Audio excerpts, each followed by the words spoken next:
Sharing with you some skincare information that could get me, like, brands might not want you to know these things. Credentials: I'm a dermatologist. I work with a lot of skincare companies and I consult on skincare products. For many brands, product development starts with marketing. A lot of brands will say, like, oh, we have a breakthrough in the field of, I don't know, acne, hyperpigmentation, whatever the case may be. But for many brands, obviously it's a business. So what they're starting with is not like, where can we innovate necessarily? What they're starting with is, who do we want to target as a customer? It can also be like, what segment of the market have we not tapped? So product briefs often start with like, okay, who is the customer? We have a good market share of people, I don't know, 30 to 40. How do we target people who are 20 to 30? It could also be something like, oh, we're really well known for moisturizers and cleansers. How do we move into anti-aging? Now, is this totally a bad thing? No, because they're trying to look at a consumer and be like, what do they need? What are their concerns? How do we address their concerns? And sometimes you innovate from there. You're like, okay, this person in this age segment is concerned with dark spots. How do we make a better dark spot serum than what's out there? Why? Because we want the consumer to buy our dark spot serum and not the competitors. We want to be better than them. Number two, there are a lot of beauty products that are discontinued, not because they're not good, just because people aren't buying them. And you'll see that there's some brands that are constantly coming out with new launches and constantly discontinuing stuff on the back end. And I mean, it tends to be smaller brands, and I think there's pluses and minuses to that too. When you get your customer addicted to just buying newness, you have to keep constantly creating new formulas and coming up with something different than what you have. Newness is like important for marketing. People get excited about new things. But then, what is your brand about in the end? Are you really building formulas that are built to last, or are you just trying to create a new buzzy product all the time?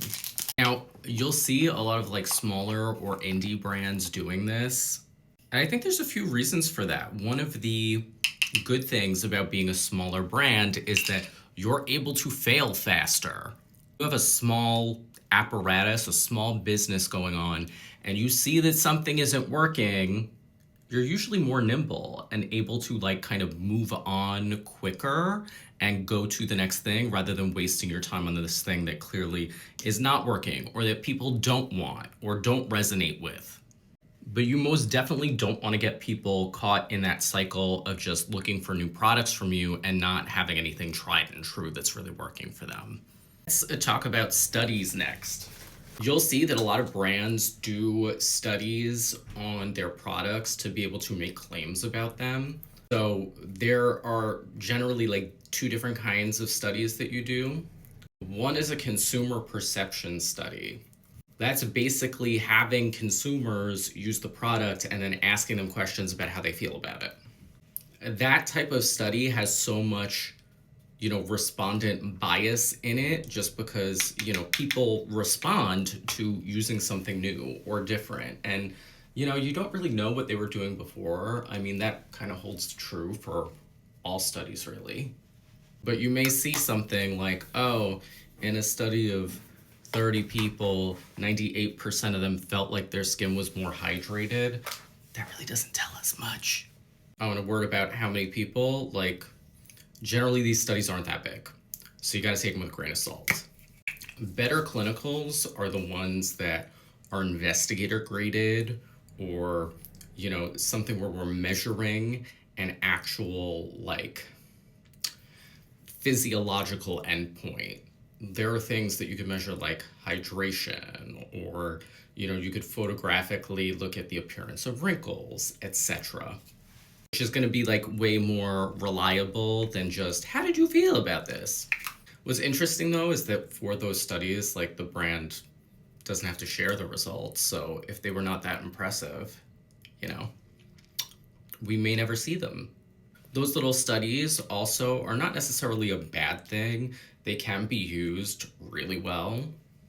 So, for instance, right now I'm working with a smaller brand. We're developing a product, and we took it to a small panel of people first. They used it, and you know what? They liked it, but they felt like it could be better in some ways. And so we went back and changed the formula to make it better.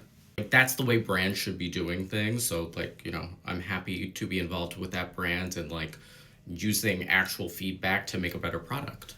What else do you want to know about the skincare industry that could get me? Let me know.